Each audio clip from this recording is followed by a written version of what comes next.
When my son died, I thought the worst was behind me, until I got a call from his wealthy boss. I found something.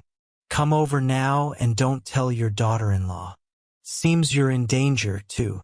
One question flashed through my mind. What could be so terrible? But when I walked into the office and saw it with my own eyes, I froze. Before we continue, please subscribe to the channel and let us know where you are listening in the comments. I stood at the living room window, watching the last mourners drift toward their cars. The coffee cup in my hand had gone cold an hour ago. Mrs. Patterson from the church hugged Leona at the gate, whispering something that made my daughter-in-law nod and dab her eyes with a tissue. Performance art, I was beginning to realize. Then I saw him, a tall man in a mechanic's jacket, standing just beyond the gate's shadow. Leona broke away from Mrs. Patterson and moved toward him with purpose. Their heads bent together, and even from this distance, their body language screamed intimacy. His hand brushed her arm. She leaned in, urgent, intense. Nothing about that interaction belonged at a funeral. I set down my cup and headed for the door. By the time I reached them, the man had vanished around the corner. Leona turned and her face transformed instantly, grief sliding back into place like a mask she'd perfected. Leona? Who was that? Tears materialized in her eyes. Actual tears. Oh, just someone from the funeral home, confirming final arrangements. He wasn't wearing funeral home attire. A flash of irritation crossed her features before disappearing. Dad, I'm exhausted. Can we not do this now? I let it drop. 35 years as a fire inspector taught me when to push and when to observe. I watched her walk back inside, phone already in her hand before she cleared the doorway. The next 2 hours passed in a blur of casseroles and condolences, but I kept noticing things. Leona's phone never left her hand. She'd type rapidly, her thumbs flying, then pause, read, and delete whatever she'd written. Type again, delete again. Her eyes would dart around the room, checking if anyone was watching. She never saw me watching from the kitchen doorway. Around 8, the house finally emptied. Leona announced she was going upstairs to rest, her voice thick with exhaustion. I heard her footsteps overhead, pacing, then her muffled voice, animated. Nothing like the broken widow she'd played all day. My phone rang. Nelson Gray, Ralph's boss. Mr. Crawford, I need to speak with you urgently. Nelson, if this is about the funeral expenses, he cut me off, his usually warm voice tight and formal. It's not about money. Tomorrow, 9 a.m. my office. Come alone. Don't tell Leona you're meeting me. I don't understand. You will. Just promise me. This is important. I promised. Questions multiplied in my mind like sparks in dry brush. Sleep wouldn't come. Around midnight, I found myself in Ralph's old bedroom, now the guest room, where Leona stored her endless shopping bags. I sat on the bed where my son used to read comic books, and I started remembering. 3 months ago, Leona had suddenly become kind. After 5 years of polite distance, she'd started calling me Dad with warmth, asking about my health, my retirement, whether I'd updated my will. Just want to make sure you're taken care of, she'd said, squeezing my hand. Then the insurance conversation. I'd overheard her pushing Ralph. We need security, honey. What if something happens? Your father's getting older. We need to think about the future. Ralph had resisted, but eventually he'd caved. He always caved with her. The arguments had started around then. Raised voices behind closed doors.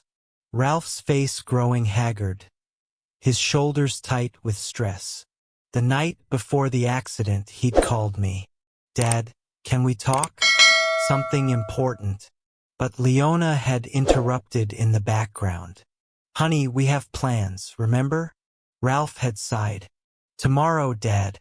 I'll call you tomorrow. Tomorrow never came. Dawn light crept through the window, gray and cold. I hadn't moved from the bed.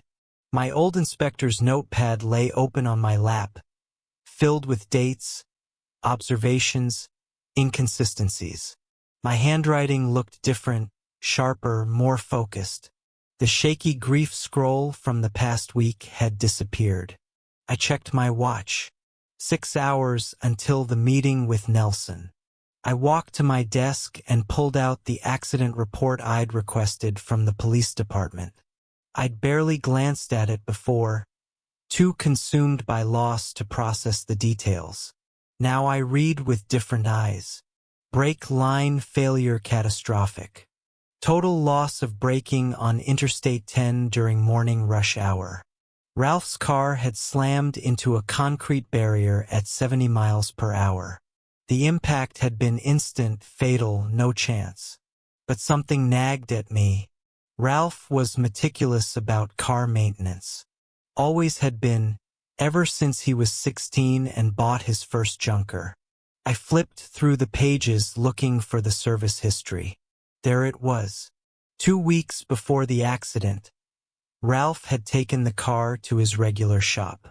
Full service, new brake fluid, complete inspection.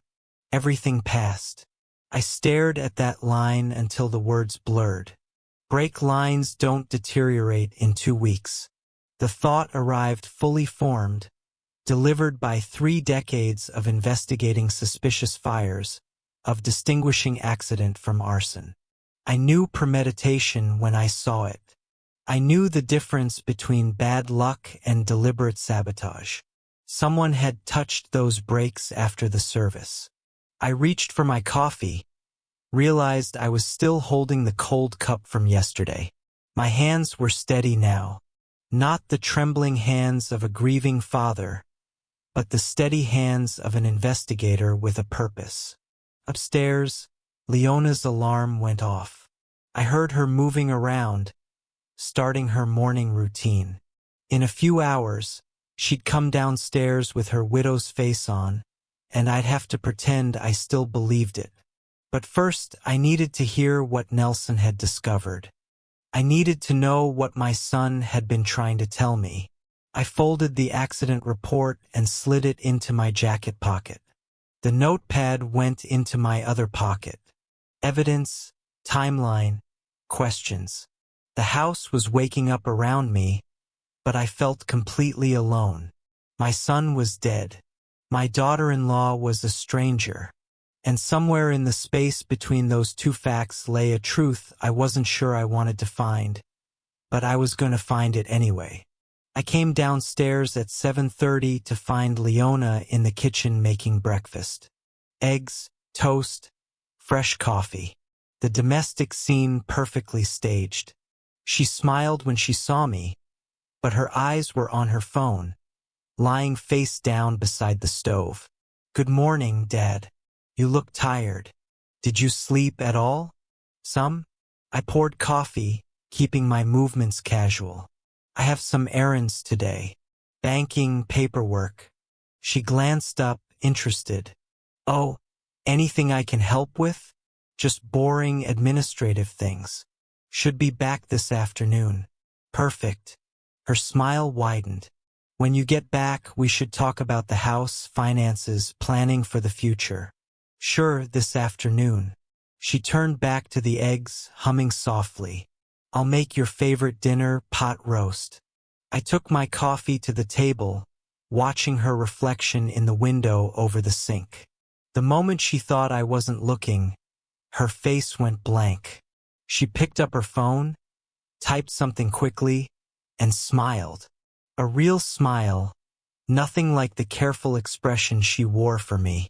20 minutes later, I backed out of the driveway. In the rearview mirror, I saw her standing at the window, phone pressed to her ear, animated and laughing. Not even a trace of grief. Gray construction occupied a modern glass building in Phoenix's business district. Nelson's assistant was waiting for me in the lobby. No pleasantries, just a swift escort to a conference room on the third floor. Nelson entered 30 seconds later, looking like he'd slept in his car. He locked the door behind him. "Thank you for coming. What I'm about to show you will be difficult. Just show me." He hesitated, his hand on a tablet resting on the table. "I should have brought this to you sooner. I kept hoping I was misreading the situation." "Nelson, show me." He tapped the screen and video footage appeared. Security camera, parking lot, timestamp from 7 days before Ralph's accident. My son paced beside his car, phone pressed to his ear. Even without audio, his fury was obvious. Jaw clenched, free hand gesturing sharply. Nelson adjusted something and sound crackled through the speakers. Ralph's voice strained and loud. "I told you no, Leona. I won't sell Dad's house. That's insanity. He raised me there." Silence. Leona's response was inaudible, but Ralph's face crumbled like paper and fire. "I don't care about the money. Family isn't for sale." He ended the call and sat in his car for 10 minutes, head in his hands. The footage continued, showing my son crying in an empty parking lot, completely alone. Nelson stopped the playback. This was recorded 7 days before the accident. My throat had closed up. "Play it again." We watched it 3 more times. Each viewing revealed new details. The way Ralph's hands shook. How he kept looking at his phone like he was expecting another call. The defeated slump of his shoulders when he finally drove away. Nelson crossed to his desk and opened a safe built into the wall. He pulled out a manila envelope worn at the edges. "Ralph left this with me 5 weeks ago. His instructions were specific. Give it to you if anything happened to him. Not to Leona, only to you." Inside were bank statements, transactions highlighted in yellow. $23,000 transferred in increments over 3 months from Ralph's joint account. The recipient, M. Webb. There was also a handwritten note in Ralph's careful script. "She claimed credit card debt. I checked. She doesn't have those cards. Where's this money going? Why is she lying?" Beneath that, a life insurance policy. $500,000. Dated 2 months ago. Ralph's signature looked forced, the letters uneven. "He was worried," Nelson said quietly. "For weeks he was distracted, stressed. He wanted to talk about family problems but kept putting it off.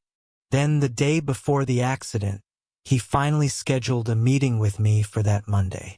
He said, 'I need advice about protecting my father.' Those were his exact words. He never made it to that meeting. No, he didn't. I spread everything across the conference table. Bank statements, insurance policy, accident report. My fire inspector training kicked in. That methodical approach to evidence I'd used for decades. Connect the dots, establish timeline, identify accelerants. Ralph had his car fully serviced 15 days before the accident. I said, pointing to the service record in the police report. New brake fluid, complete inspection, everything passed. Nelson leaned over the documents. And brake lines don't deteriorate in 2 weeks. They don't fail catastrophically without cause. I tapped the accident report. Someone accessed that car after the service. Someone who knew exactly what they were doing. The words hung in the air between us. We both knew what I was saying. We both understood the implications. Nelson handed me a USB drive. Everything's on here. Video, documents, copies of everything in that envelope. He pressed it into my palm, closing my fingers around it. Keep it safe. What are you going to do? he asked.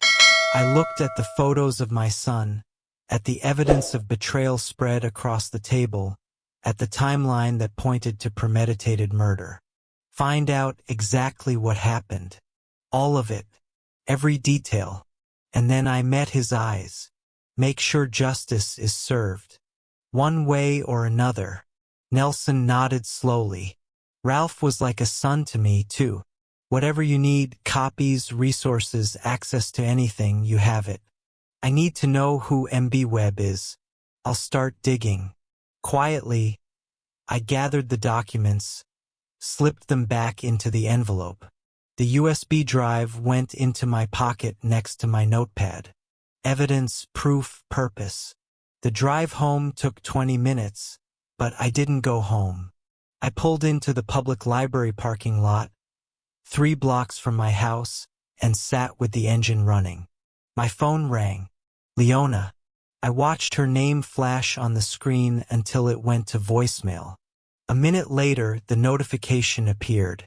I played it on speaker. Dad, where are you? We need to talk about the house and financial things. When will you be home? Her voice was warm, honey, concerned, and loving. Completely false. I played it 2 more times, listening for cracks in the performance. There weren't any. She was good. She'd probably been practicing this role for months, maybe years. I pulled out my inspector's notepad and started a new page. Listed everything I knew, everything I needed to find out. Emia Webb was at the top, underlined 3 times. Who was this person receiving my son's money? What was their connection to Leona? How did they fit into the plan? Because it was a plan. I was certain now. The insurance policy, the pressure to sell my house, the arguments, the convenient brake failure, the perfect timing. Someone had killed my son for money. Someone had calculated his worth and decided it was worth more than his life. And that someone was living in my house right now. Probably wondering where I was. Probably getting impatient to start spending her inheritance. My phone buzzed again. Another call from Leona. I let it ring out. I wasn't ready to go home yet. Wasn't ready to sit across from her at dinner and pretend I believed the act. Not while rage burned behind my eyes, cold and focused. I opened the notepad to a fresh page and wrote investigation log. Numbered each line, dated each entry, made it official. This was no longer about grief. This was about evidence, truth, and eventually justice. I started the car and pulled back onto the street. But I didn't turn toward home. Not yet. I had work to do first.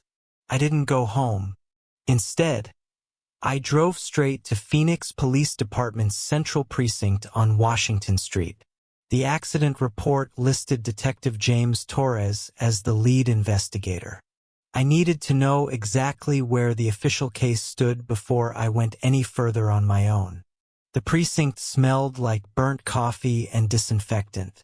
Torres met me in a small interview room, his badge clipped to a worn belt, file folder tucked under his arm. He looked tired, the kind of tired that comes from seeing too much. Mr. Crawford. He shook my hand, gestured to a chair. I'm sorry for your loss. I sat, placing my own folder on the table between us. The brake line was damaged. Your report confirmed that. Torres opened his file, flipped through pages covered in technical language. Damaged? Yes. Catastrophic failure leading to total loss of braking function. He had the brakes serviced 15 days before the accident. Torres sighed, rubbing his eyes. I know. I saw the service records, but proving deliberate tampering without forensic evidence of tool marks, chemical interference, or clear signs of sabotage could be anything. Road debris, corrosion, manufacturing defect. You don't believe that. What I believe doesn't matter, Mr. Crawford. I need proof. Without it, my hands are tied. I'm sorry. I left the precinct with exactly what I'd expected. Sympathy but no action. The system had limitations. I didn't. 2 days passed. I played the grieving father at home while my mind catalogued every detail, every inconsistency. Leona continued her performance, bringing me tea, asking about my day, slowly circling the topic of the house like a patient predator. On the third day, I drove to Steve's Automotive on East Indian School Road. Ralph had used this shop for years, trusted them completely. The place was busy, the sound of impact wrenches and the smell of motor oil filling the air. Steve, the head mechanic, wiped his hands on a rag when I introduced myself. His face fell. "Ralph, man, I'm so sorry." He was a good customer, always on time, never questioned the work. "I need to ask about his last service, the brake work." Steve's expression shifted. Concern, maybe confusion. "Let me pull up the records." He led me to a cluttered office, typed into an ancient computer. "Here, full brake system service 15 days before the accident." I did the work myself. New pads, rotors, fluid flush. Those brakes were perfect. "Was that the last time you saw the car?" Steve scrolled through the screen, then stopped. "Actually, no. His wife brought it in about a month before that service. Said it was for routine maintenance, but Ralph hadn't scheduled anything." I called him to confirm. He seemed confused but told me to do whatever she wanted. My pulse quickened. What date was that? November 28th. Why? Did she come alone? Steve leaned back in his chair, thinking. No, now that you mention it, she had someone with her. Hang on. He stood, motioned for me to follow. We keep security footage for 90 days. Let me check. In the shop's tiny surveillance room, Steve rewound digital footage to November 28th. There was Leona's silver sedan pulling into the lot. She emerged from the driver's side. From the passenger side, a man in mechanic's coveralls, late 30s, confident walk, clearly comfortable in this environment. Who is that? I asked. Steve leaned closer to the screen, then straightened abruptly. That's Marcus Webb. Used to work here until I fired him 3 years ago. Why'd you fire him? Sloppy work, specifically with brake jobs. He'd cut corners, use substandard parts. I couldn't have that liability. Steve turned to me, understanding dawning in his eyes. Why is he with your daughter-in-law? That's what I need to find out. Steve printed screenshots from the footage without me asking, handed them over in a manila envelope. Ralph was good people. If something happened to him that wasn't an accident, he didn't finish the sentence. He didn't need to. I drove home with the envelope on the passenger seat, Marcus Webb's face frozen in grainy surveillance images. MJ Webb, not just a name on bank statements anymore, a person. A fired mechanic with expertise in brake systems who had accompanied Leona to Ralph's car maintenance appointment. An appointment Ralph hadn't scheduled. The pieces were connecting. That evening, Leona cooked an elaborate dinner. Roasted chicken, vegetables, fresh bread.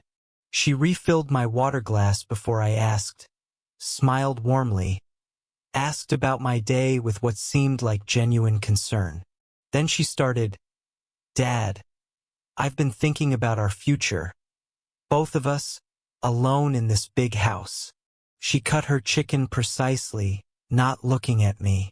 Maybe we should consider something smaller, more manageable. We could sell, split the proceeds, each get a nice condo. I played confused, uncertain. This is my home. Ralph grew up here. Her patience cracked just slightly. Ralph is gone. We need to be practical about finances now. Don't you want security in your retirement? I have security. Do you? She set down her fork, leaned forward. This house costs money to maintain. Property taxes, repairs, utilities. Wouldn't it be easier to have that capital working for you instead of being tied up in an aging property? I let the silence stretch, watched her calibrate her approach.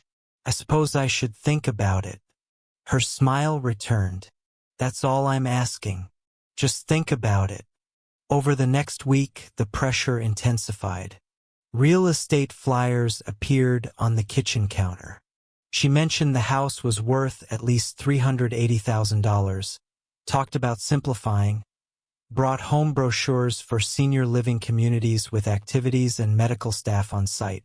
She was positioning herself, playing the devoted daughter-in-law while maneuvering for inheritance. And she thought I was too confused, too grief-stricken to see it. One evening, she asked about my will casually over coffee, like she was asking about the weather. Have you thought about updating your estate planning since Ralph? My will? I stirred sugar into my cup slowly. I suppose I should look at it. I could help with that.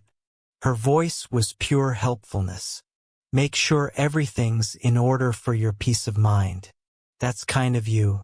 I'll think about it. She reached across the table, squeezed my hand. Take your time. I'm here for you, Dad. Late that night, after she'd gone upstairs, I sat at the kitchen table with everything spread before me. Photos of Marcus Webb, bank statements showing $23,000 transferred to him, service records from Steve's shop showing Leona's unauthorized visit with Marcus, the accident report with bra line failure highlighted in yellow. The circumstantial evidence was strong. The pattern was clear. But Detective Torres had been right. I needed more. I needed proof of conspiracy, proof of intent, proof that would hold up in court. I opened my laptop and typed Private Investigators Phoenix, Arizona into the search bar. If the police couldn't help, I'd build the case myself. I needed surveillance, recorded conversations, documentation of Leona's relationship with Marcus. I needed them to reveal themselves. The clock showed 1:47 a.m. Tomorrow I'd start making calls. I photographed every document, uploaded everything to a secure cloud drive, created folders labeled with dates, backed up the backup. No assumptions, only evidence. Above me, the house creaked as Leona shifted in bed. She was sleeping soundly, probably dreaming about insurance money and real estate proceeds. Let her dream. Let her think she was winning. Soon, very soon, she'd wake up to find the trap had already closed. By 9 the next morning, I'd called 3 private investigation firms. The first 2 sounded like they worked out of their cars. The third, Chun Investigations, had a professional receptionist and licensing credentials I could verify online. Sarah Chun met me at a coffee shop in Scottsdale, 20 m from my neighborhood. Neutral territory. She arrived exactly on time. Mid-40s, sharp eyes, no wasted movement. We sat in a corner booth away from the windows. You mentioned surveillance on your daughter-in-law. She pulled out a tablet, opened a notes app. What are we documenting? I'd rehearsed this. I suspect she's having an affair. More than that, I believe she may have been involved in my son's death. I need documentation of her activities and her relationship with a man named Marcus Webb. Sarah didn't flinch. Time frame. As long as it takes, but I need results within 2 weeks. 2,500 retainer. If she's meeting someone regularly, I'll have proof within a week. Her voice was steady. Matter of fact, photos, video if possible, audio recordings were legal. Daily text updates on activity. I pulled out my checkbook, wrote $2,500 without hesitation. My retirement savings had been for security. This was security, just not the kind I'd imagined. If they're planning something, Sarah said, pocketing the check. They'll talk. People always think they're more careful than they are. The next 7 days tested every ounce of my patience and acting ability.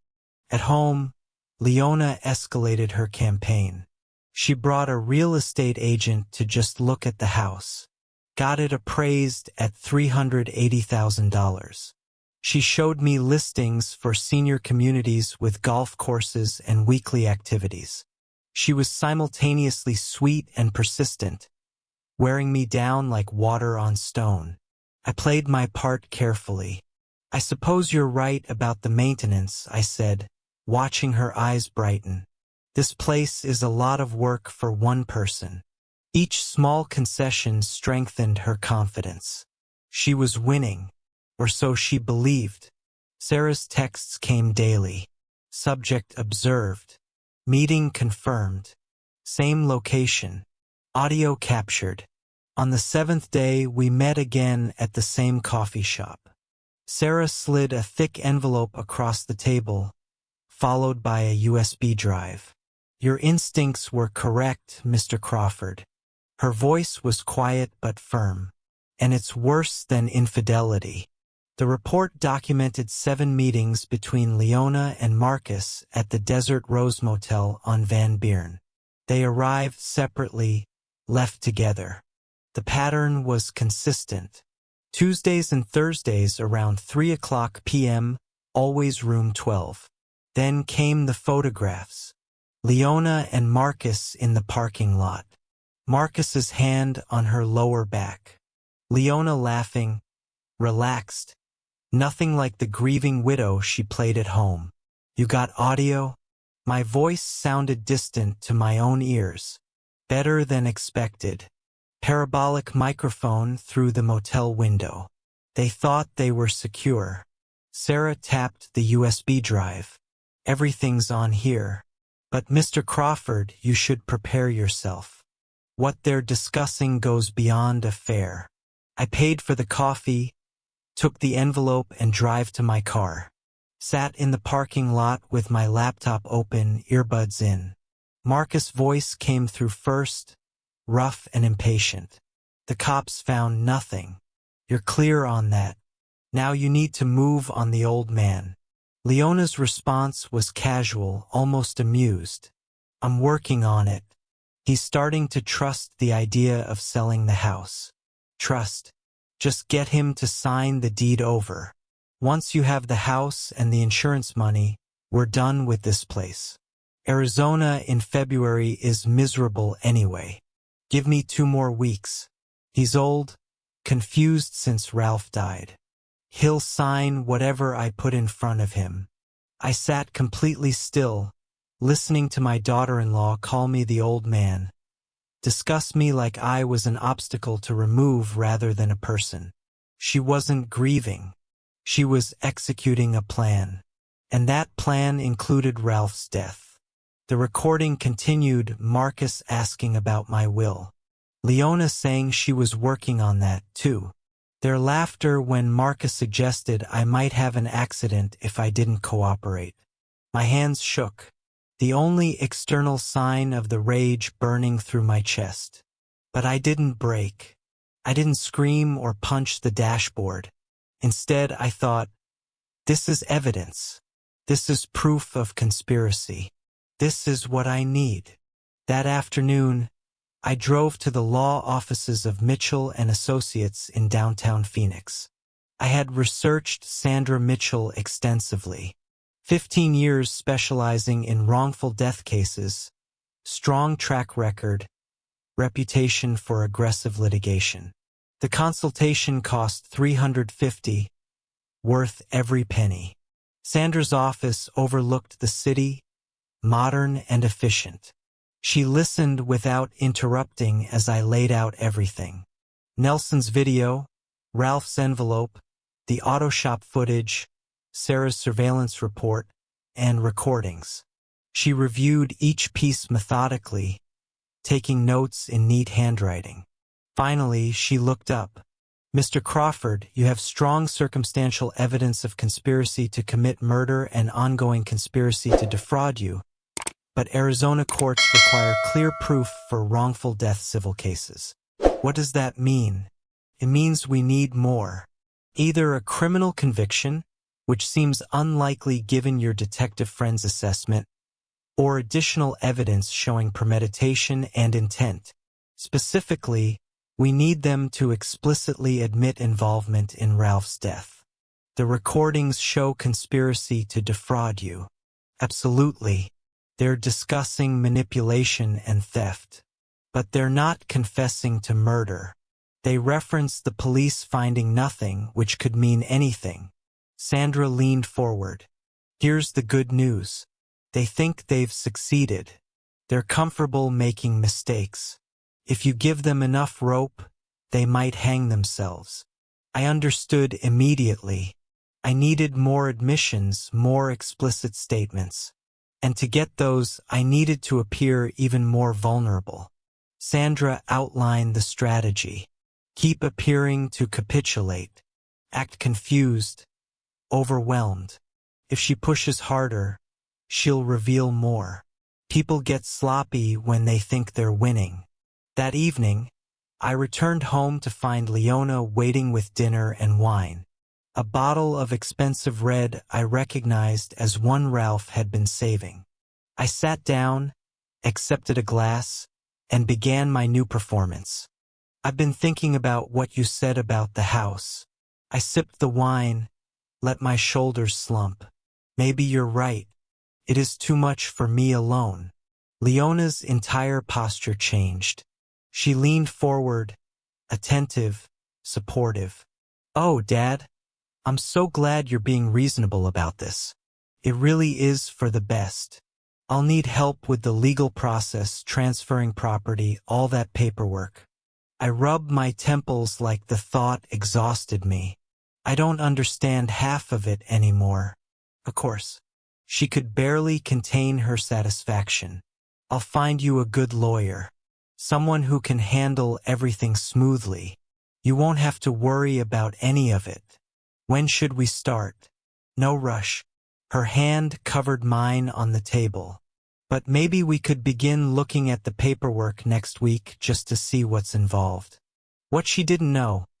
Every word was being recorded by the device Sarah had provided. Hidden in my shirt pocket. Small, professional grade, impossible to detect without a sweep. I nodded slowly, playing exhausted and confused. All right, next week. After she went upstairs, triumphant and satisfied, I uploaded the recording to my secure cloud storage. Her eagerness to help me transfer the deed was documented. Her barely concealed greed was captured in digital clarity. I reviewed my growing case file, financial records showing $23,000 to Marcus Webb, surveillance photos of their meetings, audio recordings of conspiracy discussions, legal consultation notes outlining what additional evidence I needed. Sandra had been right. They were getting comfortable, making mistakes, revealing themselves one careless word at a time. My phone buzzed. A text from Sarah Chun. Subject and male companion. Meeting again tomorrow, 3:00 p.m. same motel. Want audio? I type back yes everything. Tomorrow I'd play more confused. Maybe mention I'd scheduled an appointment with an estate lawyer. Dangle the bait and see how far they'd go. I was no longer the grieving father waiting for official justice. I was building an airtight case, documenting every lie, recording every conversation, gathering evidence piece by methodical piece. And soon, very soon, I'd have enough to destroy them both. The morning after my performance with Leona, I sat at my desk reviewing Ralph's envelope again. The bank statements showed $23,000 to MSA Web, but that was only what Ralph had discovered. There could be more. Hidden transfers, other accounts, layers of deception I hadn't uncovered yet. Sandra Mitchell had mentioned forensic accounting during our consultation. I spent 2 hours researching certified fraud examiners in Phoenix. Martha Price's credentials stood out. 20 years experience, specialized in marital asset investigations, detection of financial fraud. Her website showed case studies of uncovered embezzlement, hidden accounts, forged documents. I called at 9. By 10, I was sitting in her Tempe office. Martha was methodical, precise, no wasted words. You're requesting a comprehensive forensic audit of your son's marital accounts. I need to know where money went. All of it. She studied me across her desk. This type of investigation can uncover uncomfortable truths. Are you prepared for what I might find? I already know what you'll find. I need documentation that will stand up in court. Then I'll give you exactly that. 2 weeks. She quoted $200 per hour. Estimated $4,000 total. I'll need account information, authorization as executive of your son's estate, and any documentation you already have. I provided everything, wrote the check without hesitation. This was what retirement savings were for, truth and justice, not comfort and security. While Martha worked, Leona's campaign intensified. 3 days after hiring Martha, I came home to find a professional woman with a clipboard walking through my house, measuring rooms, photographing features. Leona trailed behind her, proprietary, as if she already owned the place. Just getting a baseline value, Dad, Leona explained cheerfully. The appraiser quoted $380,000 market value. Leona's eyes shone with calculation. That evening, she presented glossy brochures for senior living communities, places with full amenities and comprehensive services. The message was clear. I should move somewhere more appropriate. Sell the house. Hand over the proceeds. I played my role. Studied the brochures carefully, appearing overwhelmed. It does look nice, though expensive. Leona patted my hand. We'll figure out the finances together, Dad. Don't worry. Over the next week, her tactics escalated. She mentioned the house needed expensive repairs, roof work, plumbing replacement, foundation issues. She brought contractor estimates solicited without my knowledge or permission. See, $20,000 just for the roof. Wouldn't it be easier to sell? She talked about property taxes, utility costs, maintenance burden, building her case for why an old man couldn't handle this house alone. Each conversation I recorded, each manipulation's documented. But what struck me most was her comfort with deception. She lied as easily as breathing. This wasn't a sudden decision to kill Ralph. This was who she'd always been. A predator who'd finally found the perfect opportunity. 2 weeks after hiring her, Martha requested a meeting. I drove to her office, anticipation and dread mixing in equal measure. Her conference room table was covered with spreadsheets, highlighted bank statements, printed documents organized in neat stacks. Martha looked tired but satisfied, the expression of someone who'd solved a complex puzzle. Mr. Crawford, what I found is systematic financial abuse spanning 18 months. She walked me through it methodically. Leona had withdrawn $47,000 from joint accounts over 6 months, claiming expenses that never existed, business suits Ralph never wore, medical bills for procedures he never had, home repairs that were never done. She forged your son's signature twice. Martha showed me withdrawal slips with handwriting analysis overlays. The pressure and slant are wrong. These aren't his signatures. The money had gone to Marcus Webb in increments designed to avoid attention. $1,500 here, $2,200 there, always staying below reporting thresholds. But Martha had found something more damaging. Email correspondence between your daughter-in-law and Marcus Webb. She turned her laptop toward me. Marcus used his personal email carelessly, linked it to an online purchase that was charged to your son's credit card. That's how I traced the account. She pulled up the emails recovered through the credit card trail. October Marcus writing, got the parts. Brake fluid line adapter pressure gauge should work clean. Leona's response, make sure nothing looks tampered, has to be accidental. November, Marcus asking about the timeline. Leona responding after the insurance increase goes through. February at earliest. December, Marcus complaining about waiting. Leona saying it has to look natural. Yes, patience.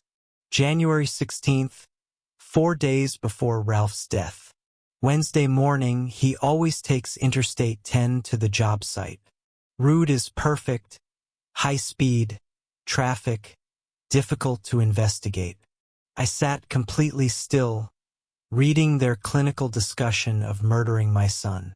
They had planned it like a business transaction, purchased equipment, chosen the location, waited for optimal timing. Martha's voice was gentle. I'm sorry. This is premeditated conspiracy to commit murder. You need to take this to the police immediately. I drove home in afternoon traffic. The report and USB drive on the seat beside me. I didn't feel grief anymore. That had burned away over the past weeks, leaving something colder and more focused. The kind of fury I used to feel investigating arson cases where someone deliberately set fires that killed people.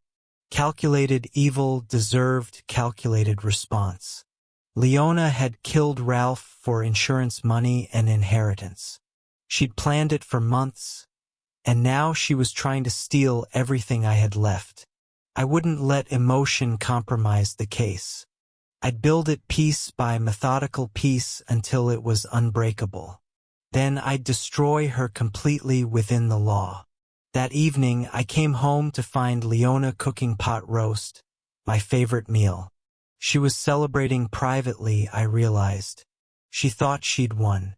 I've been thinking more about those senior communities, I said, playing exhausted. Maybe I should visit one. See what they're like. Leona's smile could have lit the entire room. Oh, Dad, that's wonderful. I'll schedule tours for next week. You'll love them. So much easier than maintaining this old place. She served dinner, poured wine, talked about our future, by which she meant her future, funded by my assets and Ralph's death. I nodded, agreed, asked appropriate questions. Every word recorded, every manipulation documented. She had no idea the trap was closing around her. After she went to bed, I sat at the kitchen table reviewing Martha's report one more time. The emails were explicit: premeditation, method, timeline, motive clearly established. Combined with Sarah's surveillance recordings, the auto shop footage, Ralph's warnings, and the accident report, I had a comprehensive case. Tomorrow, I'd call Sandra Mitchell and request an immediate meeting. It was time to involve Detective Torres officially, not as a skeptical investigator closing an accident case, but as a detective receiving evidence of first-degree murder conspiracy. I photographed the key pages, uploaded everything to my secure cloud storage. My phone showed 11:43 p.m. Ralph had died 42 days ago. Tomorrow, his killer's world would begin collapsing. I closed the report and allowed myself one moment of satisfaction. Justice was coming. The next morning, I arrived at Sandra Mitchell's office at 8:30 with 2 large folders and 3 USB drives. Everything I'd gathered over 7 weeks, Nelson's video, Ralph's envelope, Sarah's surveillance reports, auto shop footage, Martha's financial audit and email evidence, my own recordings of Leona's manipulation. Sandra cleared her conference room table and spent 2 hours reviewing it all methodically. She made notes, cross-referenced dates, created a timeline on her legal pad. Finally, she looked up. Mr. Crawford, this is one of the most comprehensive circumstantial cases I've seen. She tapped the printed emails. You have motive, opportunity, means, premeditation, ongoing conspiracy, and explicit written discussion of the murder. We need to take this to Detective Torres immediately. He closed the case. He'll reopen it when he sees these. Sandra reached for her phone. This isn't just wrongful death material. This is criminal evidence, multiple felonies. Torres agreed to meet that afternoon. Sandra drove us to Phoenix Police Department's Central Precinct. We sat across from Torres in the same interview room where he'd told me his hands were tied. He looked different now, more attentive, his detective's instincts engaged rather than just processing paperwork. Sandra presented the evidence chronologically. Financial fraud over 18 months, the emails discussing break parts and timing, surveillance of ongoing conspiracy to defraud me, Leona's pressure campaign to steal my assets. Torres reviewed the emails carefully, particularly the January 16th message. Wednesday morning, Interstate 10. He pulled out Ralph's accident report, checked the details. Ralph died Wednesday, January 19th, morning rush hour on Interstate 10. His expression hardened. This changes everything. These emails are direct evidence of premeditated conspiracy to commit murder. He looked at me and I saw genuine regret in his eyes. Mr. Crawford, I apologize for closing the case prematurely. I should have dug deeper. Can you act on this now? I'm reopening as a homicide investigation. Full resources. He stood, collected the evidence. I'll need to keep these originals. You have copies. Everything's backed up digitally. Good. I'll be in touch within 48 hours. We're going after both of them. Torres moved quickly. Within 2 days, he obtained warrants for Marcus Webb's phone records, email accounts, financial transactions, purchase history. Marcus was brought in for questioning on March 3rd. Sarah Chun called me that evening. Marcus arrived at the precinct confident, left 3 hours later looking like he'd seen death. Torres had confronted him with everything. The emails, money transfers, auto shop footage showing him with Leona at Ralph's car. Marcus had lawyered up immediately, stopped talking, but his reaction had confirmed guilt. Police established surveillance on both Marcus and Leona, though I kept this information from her.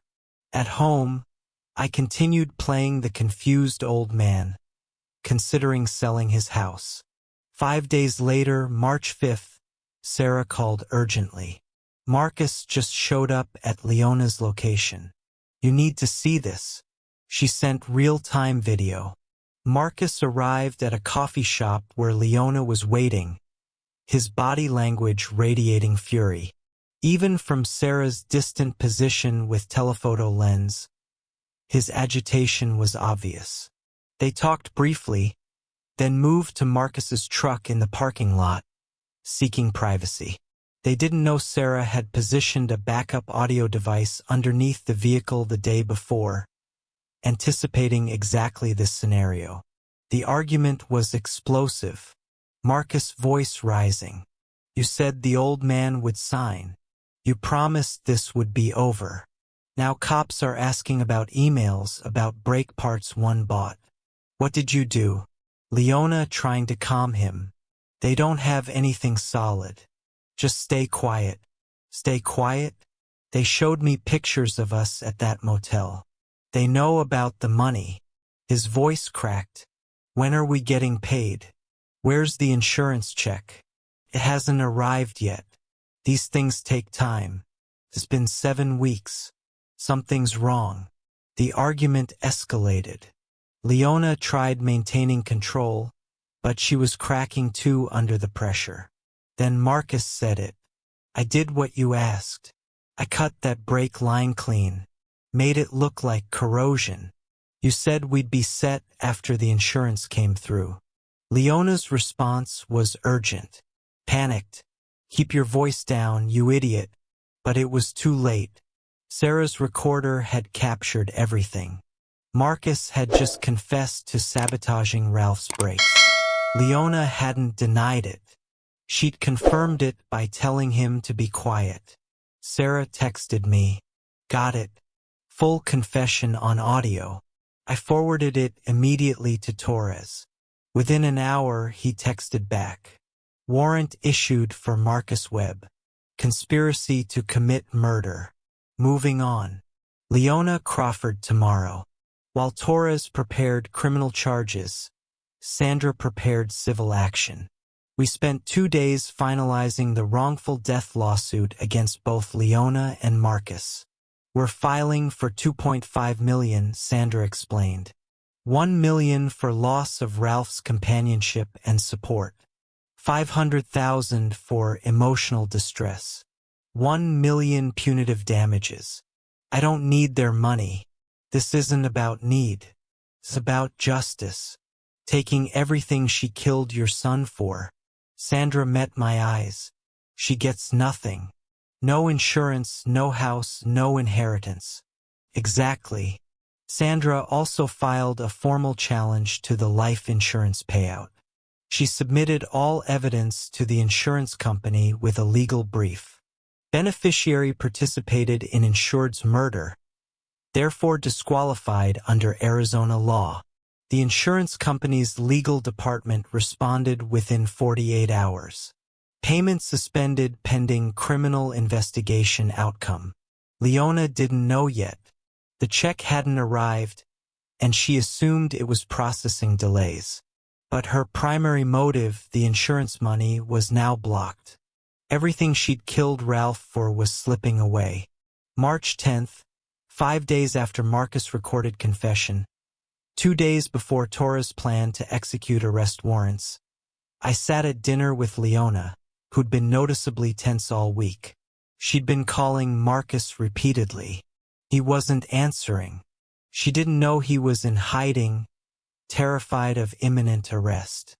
"Dad," she said, forced cheerfulness straining her voice, "I think we should move forward with the house sale." I found a real estate agent who I interrupted gently. "Actually, Leona, I've been thinking. I'm not ready to sell." Her face froze. "What? But you agreed." I said I'd think about it. "I've thought about it. This is Ralph's home. I'm staying." Leona's mask cracked. Anger flashed across her features before she controlled it. "That's not practical. You can't manage this place alone." I met her eyes steadily. "I'll manage just fine." "You're being unreasonable. This is my house, Leona. My decision." She stood abruptly, dishes clattering. "Fine. Stay in your falling apart house. See if I care." She left the kitchen, her footsteps heavy on the stairs. That night, I received a text from Torres. "Arrest warrant signed. Executing tomorrow. 6 a.m. Stay home. Stay safe. Justice for Ralph is coming." I sat in my darkened living room, the house quiet around me. Upstairs, Leona was on her phone, probably trying to reach Marcus again. She had no idea that in less than 12 hours, police would arrive with handcuffs and charges of conspiracy to commit first-degree murder. Tomorrow, everything changed. The investigation phase ended. The justice phase began. I allowed myself a moment to think of Ralph. His face, his laugh, his integrity, the way he'd called me every Sunday just to check in. I kept my promise. I whispered to the darkness, "I found the truth, and they're going to pay for what they did to you." I closed my eyes briefly, gathering strength for what was coming. Tomorrow the trap would spring shut. 6 a.m. March 11th. I sat in my living room, coffee untouched on the side table, watching the clock. At 6:14, 3 unmarked police vehicles pulled up outside. Detective Torres emerged first, followed by 4 uniformed officers. I opened the door before they could knock. Torres nodded once, silent acknowledgement between us. Then he called up the stairs. Leona Crawford, Phoenix Police, we have a warrant for your arrest. The sound of Leona's footsteps stopped. Silence stretched for 3 heartbeats. Then she appeared at the top of the stairs, wearing her bathrobe, confusion and fear crossing her face. What? There must be some mistake. Torres walked to the base of the stairs, holding up the warrant. You're being charged with conspiracy to commit first-degree murder in the death of Ralph Crawford. You have the right to remain silent. What? No. This is insane. An officer moved up the stairs. Leona backed away, but there was nowhere to go. They turned her around, placed handcuffs on her wrists. Her eyes found me standing calmly by the door. Understanding and rage hit her simultaneously. You did this.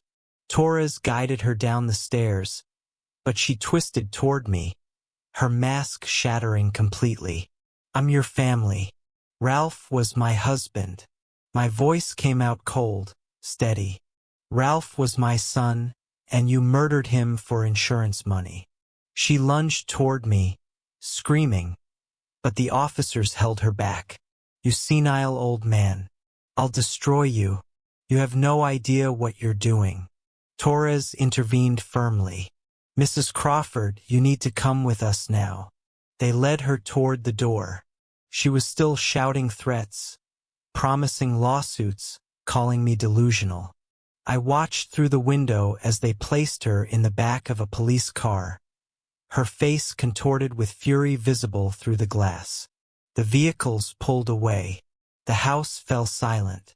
After 7 weeks of lies and manipulation, Leona was finally gone. That same day, Sandra Mitchell filed the wrongful death lawsuit in Maricopa County Superior Court. She called me at noon with the news. It's filed. 47 pages documenting the conspiracy, financial fraud, Ralph's murder, and attempts to defraud you. We're seeking $2.5 million in damages. When will she receive it?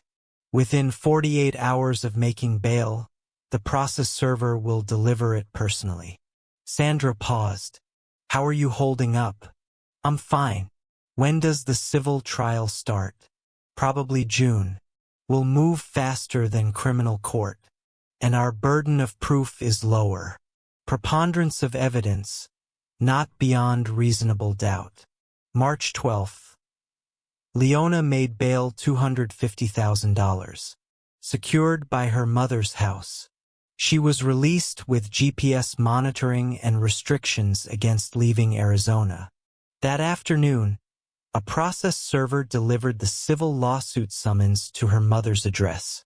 According to his report, Leona's reaction was extreme emotional distress. She called me an hour later. I didn't answer. She left a voicemail, her voice alternating between tears and rage. How can you do this to me? I loved Ralph. I loved you like a father. This is betrayal. You're going to regret this. I listened once, then deleted it. Sandra advised me to block Leona's number. Document any contact attempts. It supports our case that she's harassing you. Within days, Leona retained Bruce Kendrick, a criminal defense attorney with a reputation for aggressive tactics. His retainer was $15,000. Money she scraped together by draining her remaining accounts and borrowing from her mother. Kendrick immediately filed a motion to dismiss the civil case, arguing it should be stayed pending criminal trial outcome. Sandra had anticipated this. At the hearing, she argued persuasively that civil and criminal cases were independent, involved different standards of proof, and I had every right to pursue civil damages regardless of criminal proceedings. The judge denied Kendrick's motion. The civil case would proceed. Meanwhile, Marcus Webb was spiraling. He hadn't been arrested yet. Prosecutors were building their case, but he knew it was coming. Sarah Chun, still conducting surveillance at my request, documented 3 meetings between Marcus and Leona during the next 2 weeks. In the most heated exchange recorded through a parabolic microphone, Marcus shouted, "You said this would be easy money. Now I'm looking at murder charges. We need to run." Leona slapped him. "Running makes us look guilty. My lawyer will handle this." "Handle it? I cut the brake line on your orders." "Shut up. They're probably listening." Their partnership was fracturing under pressure, exactly as I'd hoped. March 25th, the insurance company's legal department sent formal notification to Leona. Her claim for the $500,000 death benefit was denied pending outcome of criminal investigation. Arizona law prohibited beneficiaries from profiting from the insured's murder. If convicted, she'd never see the money. If acquitted criminally but found liable civilly, she still wouldn't see it. The letter devastated her. She called me again using her mother's phone since I'd blocked her number. This time I answered the insurance money. Her voice was breaking. "They won't pay." My response was measured. "You killed Ralph for money you'll never receive. That's justice. Silence on the line. Then you did this. You poisoned them against me. I gave them evidence of conspiracy to commit murder. You did this to yourself. Please." Desperation crept into her voice. "Drop the lawsuit. I'll leave Arizona. You'll never see me again. You're going to face justice for what you did to Ralph. Every penny you stole, every day in prison, every consequence you deserve." I hung up. That evening, I sat in my quiet home reading the insurance denial letter Sandra had forwarded. Every financial motivation Leona had was gone. The insurance money blocked. My house protected by the pending lawsuit. Ralph's estate frozen by probate court pending investigation. She was living with Marcus in his apartment, GPS monitored, facing murder charges with mounting legal bills and no income. The walls were closing in exactly as planned. Tomorrow, I'd meet with Sandra to prepare for depositions, the next phase of forcing Leona and Marcus to testify under oath, locking them into stories they couldn't escape. I placed the letter in my evidence folder, now several inches thick. Ralph's photo sat on my desk, my son's face forever frozen at age 32. The wheels of justice turned slowly, but they were turning. March 26th, Bruce Kendrick filed a counterclaim against me in the civil case. Emotional abuse, elder manipulation, wrongful use of legal process. He sought $100,000 in damages. The claim alleged I'd coerced Leona into staying in my home, psychologically manipulated her after Ralph's death, and was now weaponizing the legal system against a grieving widow. Sandra called immediately. "They're desperate.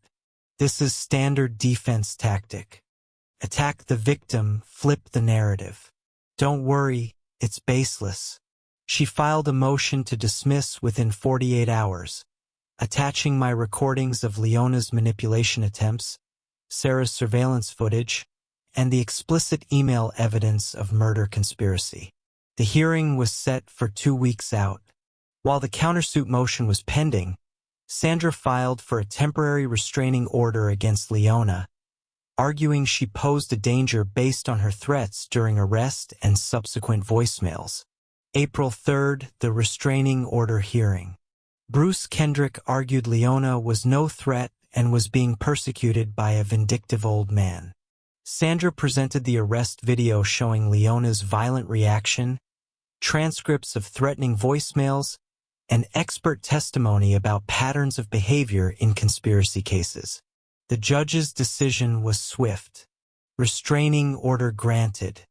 Mrs. Crawford must maintain 500-foot distance from Mr. Crawford and his property. Additionally, She must vacate any claim to the property and remove her belongings within 48 hours. Leona had to leave the house she'd planned to inherit. April 5th. I stood on my porch watching Leona arrive with Marcus in a U-Haul truck. A police officer supervised per the restraining order. Leona moved quickly, angrily throwing items into boxes.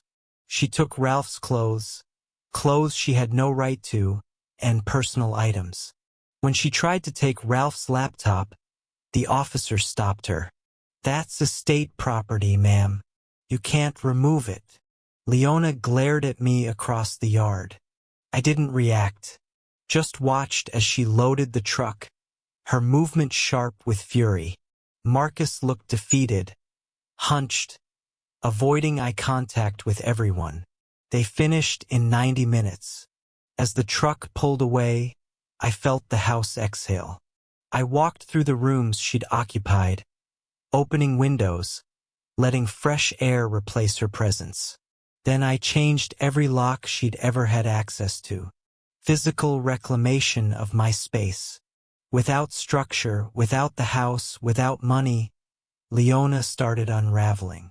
Sarah Chen's reports showed her living in Marcus' cramped apartment, fighting constantly. More critically, Leona was making terrible decisions. She sold Ralph's possessions online, his tools, his watch collection, personal items for quick cash. Sandra immediately filed a motion citing her for dissipation of marital assets and theft of estate property. But Leona's biggest mistake was social media. Despite what must have been her lawyer's advice to stay offline, she posted photos on Facebook, images with Marcus, captions like "finally free and real love doesn't judge," pictures of new clothes, restaurant meals, projecting false happiness. Sarah screenshot everything. Each post undermined Leona's grieving widow defense. Mid-April, Detective Torres called with an update. Marcus Webb contacted the DA's office. He wants to discuss his options. Translation: he wanted a plea deal. Marcus is facing first-degree murder conspiracy charges, Torres explained. Potentially life in prison. But if he testifies against Leona, provides details about planning and execution, the DA might reduce charges to second-degree or even manslaughter. He's gonna flip on her. Will that help the civil case? Absolutely. Sandra confirmed when I called her.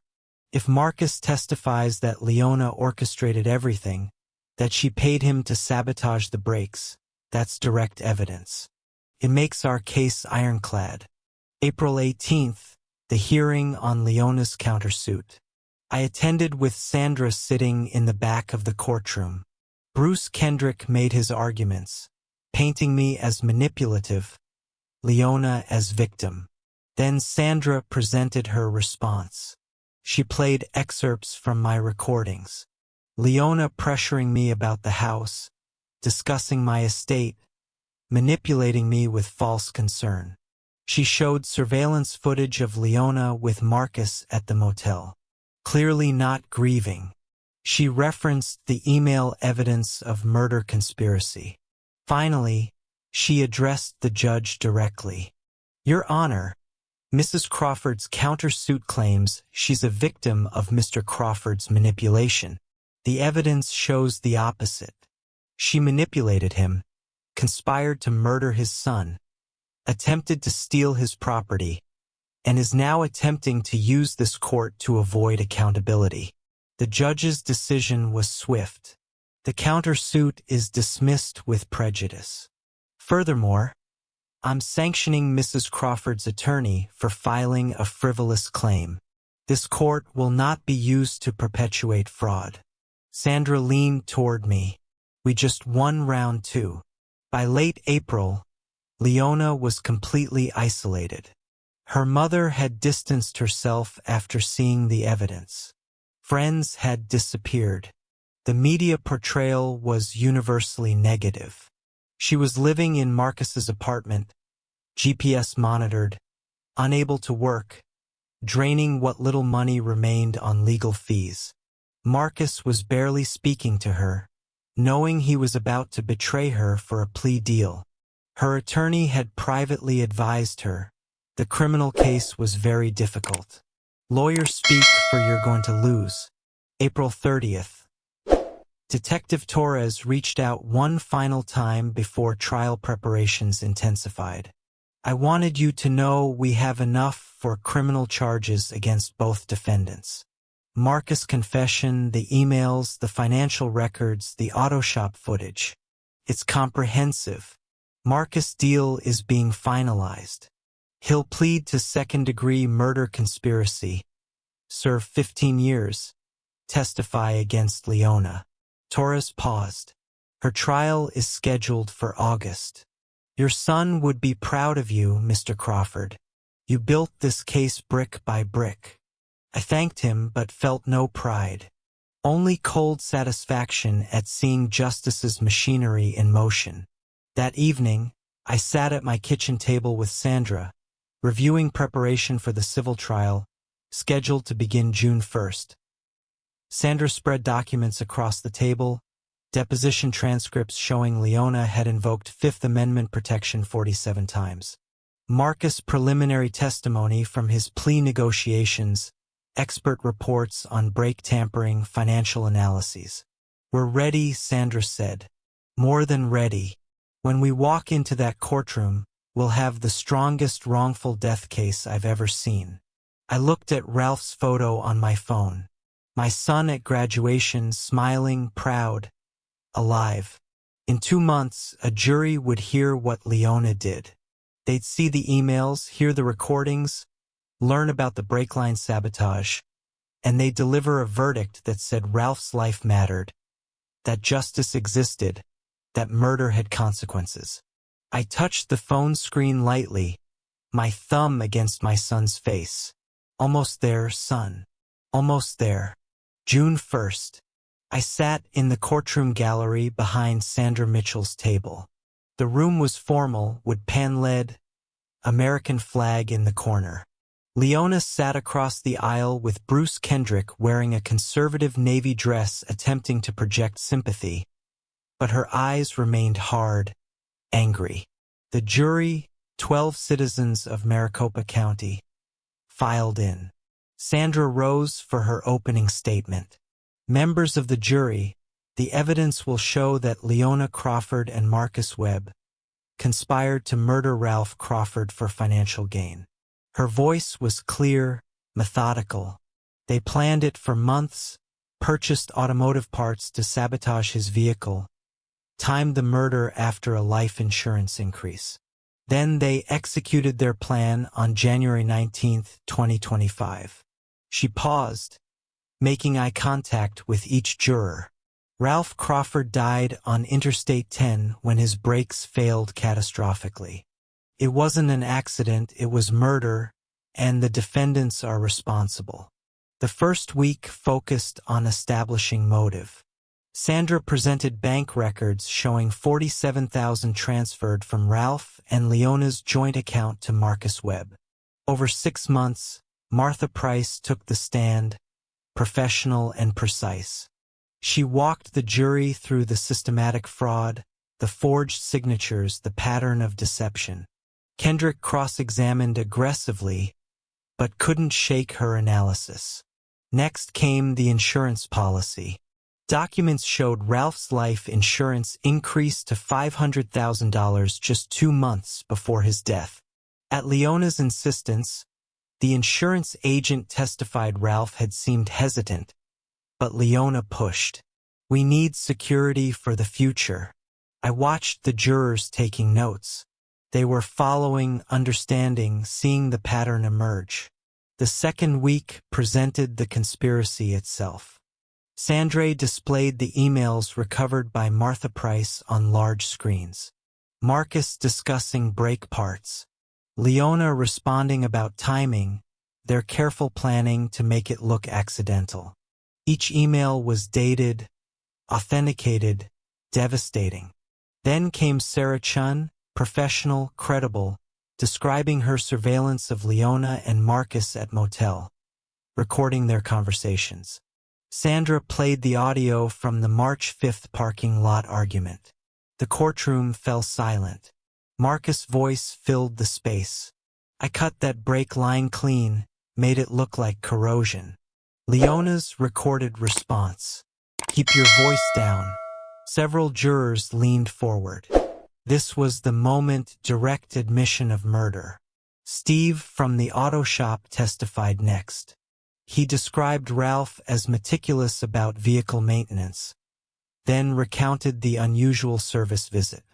Leona bringing Ralph's car without authorization, accompanied by Marcus Webb, a mechanic Steve had fired for cutting corners on brake work. Sandra showed the jury security footage. Leona and Marcus discussing something intently next to Ralph's vehicle. "Ralph's brakes were perfect when he left my shop," Steve said. "There's no mechanical reason they should have failed unless someone tampered with them afterward." Kendrick's defense strategy was to attack credibility. He implied I was a confused elderly man who misinterpreted normal family conversations. He suggested the financial transfers were legitimate loans. He claimed the emails were taken out of context, but each argument crumbled under Sandra's redirect examination. The recordings spoke for themselves. The financial analysis was airtight.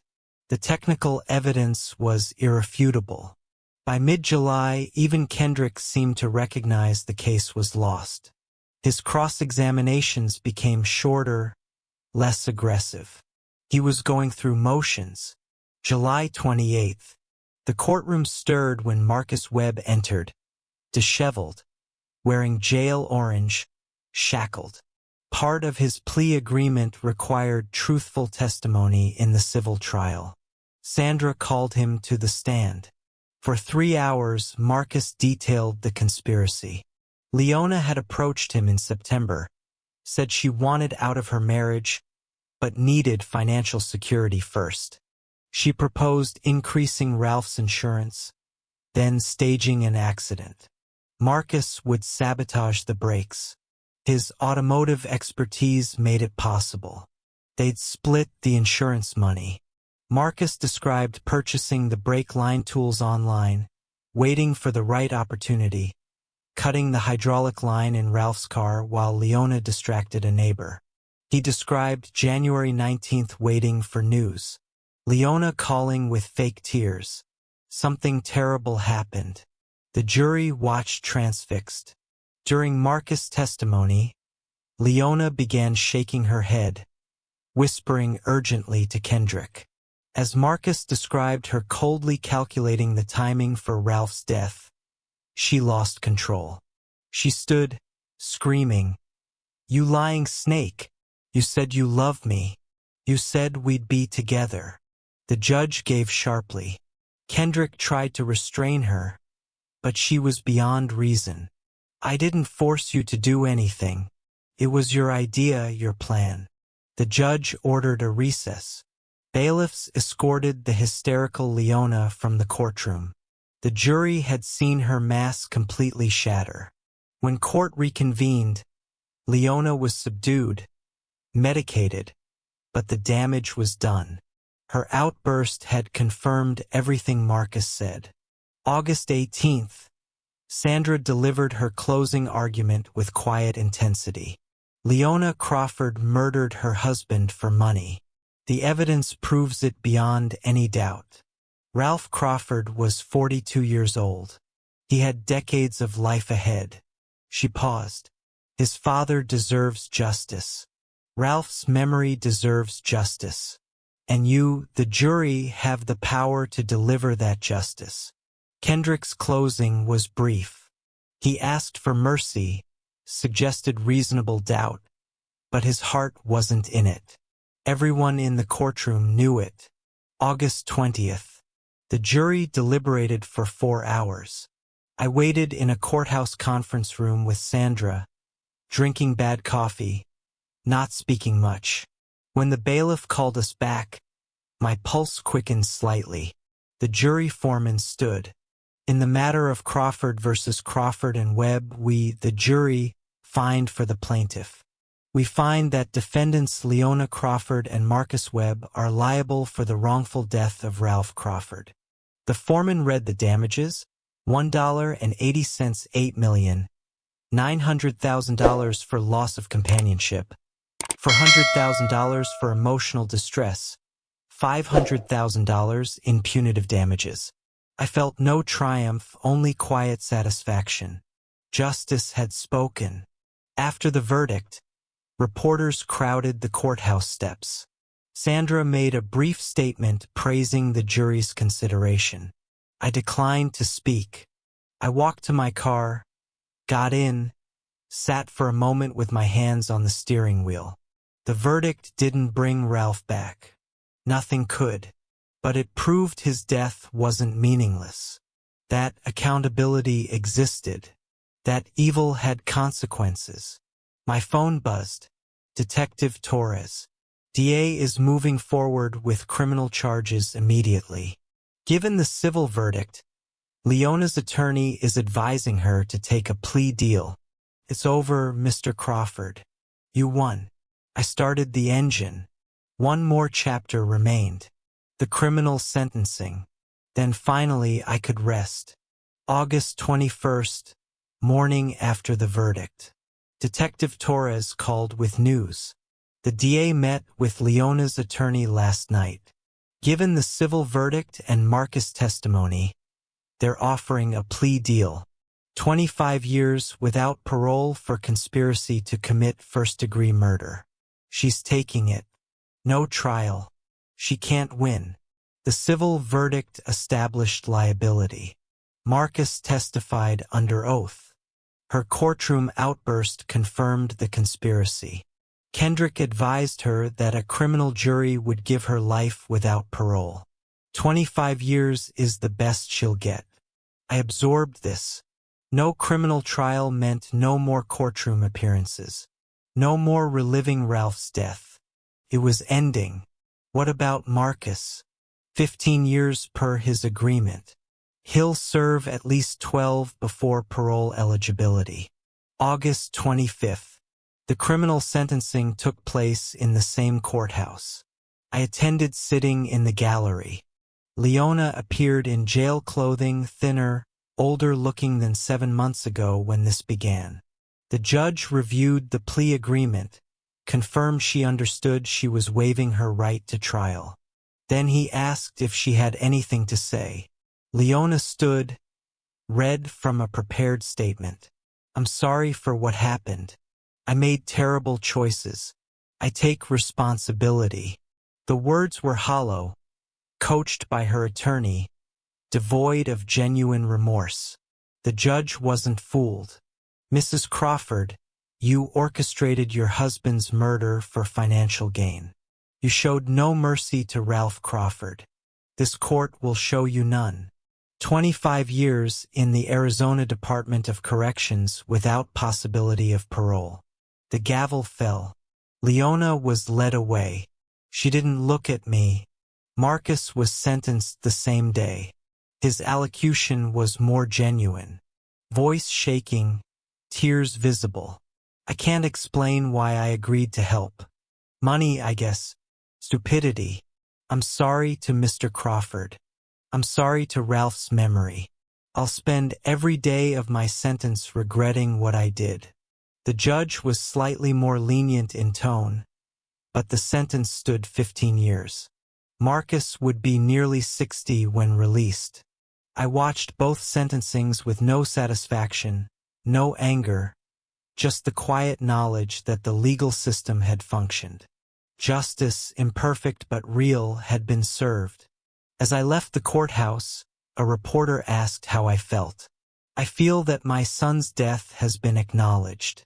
That accountability exists. That's all I needed. 2 days after sentencing, Sandra called with the final financial piece. The insurance company has formally voided Leona's claim. They're attaching the $1.8 million civil judgment. Leona will never see a cent of that money. The state will seize her assets to partially satisfy the judgment. I didn't care about the money. The important thing was Leona gained nothing from Ralph's death. No insurance payout, no house, no inheritance, nothing but 25 years in prison. The plan that began last September with dreams of wealth ended in complete destruction. August 28th. Nelson Gray visited me at home. We sat on the back porch, coffee in hand, watching the late summer afternoon. Nelson broke the silence. Ralph would be proud of you, what you did. The investigation, the evidence gathering, seeing it through, that took courage. I shook my head slightly. I just wanted the truth. You got more than truth. You got justice. Nelson paused. I'm establishing a scholarship at Arizona State University in Ralph's name. The Ralph Crawford Engineering Scholarship for students who show integrity along with talent. That's who Ralph was. I felt my eyes burning but didn't let tears fall. Thank you. He'd like that. Later that afternoon, I drove to the cemetery. I hadn't visited since the funeral. Couldn't face it during the investigation. Now, with justice delivered, I could. Ralph's headstone was simple granite. Ralph Crawford, 1982-2025. Beloved son. I stood before it, hands in pockets, and spoke quietly. It's done, son. 25 years for her, 15 for Marcus. They won't profit from what they did. I made sure of that. The words felt inadequate. I know it doesn't bring you back. Nothing can. But your death mattered. Justice was served. And people know they know what you were worth. I placed my hand on the cool granite. I love you. I always will. A breeze moved through the cemetery. Time to let Ralph rest. That evening, I sat on my front porch as the sun set over Phoenix. The house was quiet, truly quiet, without the taint of Leona's presence. I opened an old photo album I hadn't looked at in years. Ralph as a child, gapped a smile. Ralph at high school graduation. Ralph accepting his engineering degree. Ralph and Leona's wedding. I paused at that photo, seeing her smile now as the mask it was. But I moved past it. More photos of Ralph working, laughing, living. The life Leona stole, the memories that remained. The album was full of a life that mattered. A son who was loved. A man who didn't deserve what happened to him. But also proof that Ralph existed, thrived, was happy, at least until the end. I closed the album as darkness settled. 7 months ago, I sat in this same spot after Ralph's funeral, watching Leona whisper with Marcus at the gate. That was the beginning. Now it's the ending. Justice has been delivered through proper channels.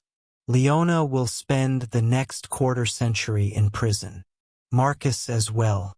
The conspiracy they built has been completely dismantled. Ralph's death has been avenged within the law through evidence and testimony and jury verdict. I don't feel triumph. Revenge stories suggest satisfaction, catharsis, closure. I feel none of those things. I feel tired. I feel older. But I also feel that I kept my promise to find the truth and make sure justice was served. Ralph's life mattered. His death had consequences. That has to be enough. I sit as the stars emerge over Phoenix. My phone shows a message from Sandra. Final paperwork for the civil judgment. Official closure of the case. I'll read it tomorrow. Tonight, I just sit with Ralph's photo album on my lap, looking at the house I protected, the home he grew up in. Life continues. The pain of loss doesn't vanish with justice. But knowing the truth, seeing accountability delivered, provides something. Not peace exactly, but the absence of war. The fight is over. Ralph's killers have been punished. Tomorrow, I'll wake up and continue living, carrying my son's memory, knowing I did everything a father could do.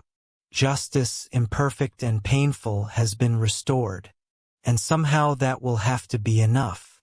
If you like this story, please like this video, subscribe to the channel, and share your impressions of this story in the comments. To listen to the next story, click on the box on the left. Thank you for watching.